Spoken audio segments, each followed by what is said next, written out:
안녕하세요. C.S. 루이스의 글들 보내주신 것들을 오늘 좀 깊이 보려고 하는데요. 네, 반갑습니다. 특히 그 기독교 사상 중에서도 삼위일체하고 또 신성이 우리 인간하고 어떻게 만나는지 그 부분을 좀 집중적으로 파고들어 볼까 해요. 네, 아주 흥미로운 주제죠. 루이스가 말하는 두 가지 생명 있잖아요. 바이오스, 그러니까 자연적 생명이랑 조에라는 영적 생명. 네네. 오늘은 그리스도가 어떻게 이 둘을 연결하는 다리가 되었는지, 특히 그 유명한 양철병정 비유, 이걸 통해서 좀 쉽고 재밌게 풀어보는 게 목표예요. 맞아요. 그 루이스의 핵심 주장이 사실은 그리스도가 인간이 되신 사건, 성육신이라고 하죠. 이게 그냥 하나의 뭐랄까 이벤트가 아니라는 거예요. 아, 단순한 사건이 아니다. 네, 인류 전체의 어떤 근본적인 가능성 자체를 바꿔놓았다. 뭐 이런 이야기거든요. 와, 스케일이 크네요. 그렇죠. 신적인 존재가 인간이 된다는 게 도대체 무슨 의미일까? 그리고 이게 우리랑 무슨 상관인가? 이걸 파고드는 거죠. 루이스는 일단 바이오스, 자연적 생명은 본능적으로 자기 자신한테만 관심이 있다는 거예요. 자기중심적이다. 네.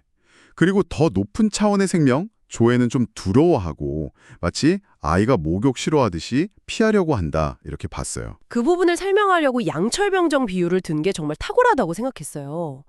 양철병정한테 진짜 생명을 주려면 양철 몸을 살과 피로 바꿔야 하잖아요. 그렇죠. 근데 만약 병정이 아니 내 이 양철 몸 망가지는 거 싫어 나 그냥 이대로 있을래 하고 버티면 어떡하냐는 거죠. 네, 바로 그거죠. 진짜 생명에는 관심 없고 그냥 자기 모습 그대로 있겠다는 저항. 네.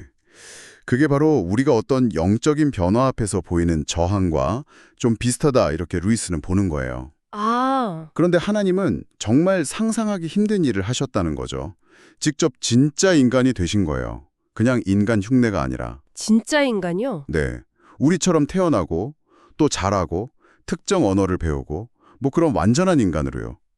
루이스는 이게 얼마나 엄청난 일인지 설명하려고 그 우주 창조자가 아기가 되고 심지어 태아가 되는 것을 우리가 달팽이나 개가 되는 것에 비유하기도 해요. 와, 그 비유는 정말 충격적이네요. 그만큼 차원이 다른 낮아짐이다 이런 뜻이겠죠. 맞습니다. 그 엄청난 간극을 보여주는 거죠. 그래서 루이스한테 그리스도는 일종의 완성된 인간의 첫사례 뭐 이렇게 보는 거군요. 네, 그렇죠. 창조된 생명, 바이오스가 신적이고 창조되지 않은 생명, 조에와 완벽하게 하나가 된 상태. 근데 이 과정에서 그리스도가 엄청난 고난이랑 죽음, 그러니까 자기 자신의 어떤 자연적인 욕망이나 의지를 죽이는 과정을 겪으셨다는 점도 중요하게 다루죠. 맞아요. 그 부분이 핵심이죠. 오해받고 배신당하고 결국 죽음까지 받아들이는 그 과정 전체가 포함되는 거예요. 여기서 이제 양철병정 비유랑 좀 달라지는 지점이 나와요. 아, 어떤 점이 다른가요? 양철병정은 그냥 혼자잖아요. 개별적인 존재인데 인간은 그렇지 않다는 거죠. 아, 우리는 연결되어 있다. 네, 우린 다 연결되어 있잖아요. 뭐 부모님, 조부모님 이렇게 거슬러 올라가면 결국 다 이어져 있으니까요. 루이스는 인류를 시간에 걸쳐서 쭉 뻗어나가는 하나의 거대한 나무처럼 봐요. 인류가 하나의 나무 같다. 네. 그래서 그리스도가 인간이 되신 건 그 나무 전체, 그러니까 인류라는 시스템 전체에 새로운 종류의 생명, 조회를 주입한 것과 같다는 거예요. 와, 그건 정말 새로운 관점이네요.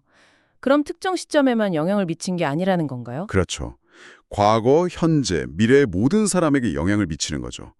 비유하자면 맑은 물 한 잔에 염료 한 방울 딱 떨어뜨리면 물 전체 색깔이 변하는 것처럼요. 아, 이해가 되네요. 그래서 루이스가 이걸 좋은 전염이라고 표현했군요. 맞아요. 좋은 전염. 이 새로운 신적인 생명이 이미 우리 곁에 와 있고 우리가 그냥 그리스도께 다가가기만 하면 그 생명을 옮길 수 있다? 이런 생각인 거죠. 네. 우리가 막 애써서 뭔가를 획득하는 게 아니라 이미 와 있는 그 생명을 가진 분께 우리 자신을 그냥 열어 보이는 과정이라는 거. 그게 참 흥미로운 지점이에요. 네, 스스로 노력해서 얻는 게 아니라는 점이요. 네, 핵심은 같아요.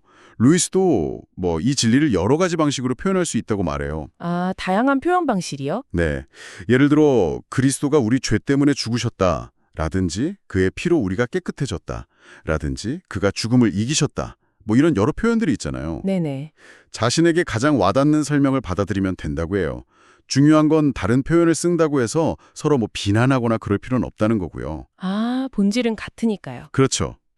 그럼 정리를 좀 해보면 루이스는 그리스도의 오심이 단순히 개인적인 어떤 용서 이런 차원을 넘어서서 인류 전체의 작동 방식, 그 가능성 자체를 근본적으로 바꿔놓았다. 이렇게 보는 거네요. 네, 맞습니다. 자기중심적인 바이오스의 삶에서 신적인 생명, 조회를 공유하는 존재로 변화될 수 있는 길이 열렸다. 구원을 거의 변화, 종의 변화처럼 보고 있는 것 같아요. 네, 그렇게 볼 수도 있겠네요. 가장 어려운 부분, 그러니까 신성과 인간성을 연결하는 그 다리는 이미 놓였다는 거. 이게 핵심 메시지예요. 가장 힘든 일은 이미 끝났다. 네, 영적인 생명이 우리가 막 힘들게 기어 올라가야 할 저 높은 곳에 있는 게 아니라 이미 우리에게 내려와 있다는 생각, 그게 중요하죠. 한 사람의 이야기가 아니라 정말 인류라는 거대한 유기체 전체에 일어난 변화라는 루이스의 시각, 그 스케일이 정말 크게 다가오네요. 네, 그래서 마지막으로 이런 질문을 한번 던져볼 수 있을 것 같아요, 여러분께. 네, 어떤 질문일까요? 루이스는 이 변화를 만들어진 존재에서 하나님의 자녀처럼 태어난 존재가 되는 과정이라고 설명하거든요. 만들어진 존재에서 태어난 존재로. 네, 만약에 이런 변화의 가능성이 루이스의 말처럼 정말 우리 인류 안에 이미 심겨져 있다면 여러분 자신이나 주변 사람들, 심지어는 나와 아주 다르게 느껴지는 사람들을 바라보는 시선에 어떤 영향을 줄 수 있을까요? 한번 생각해 보시면 좋겠습니다.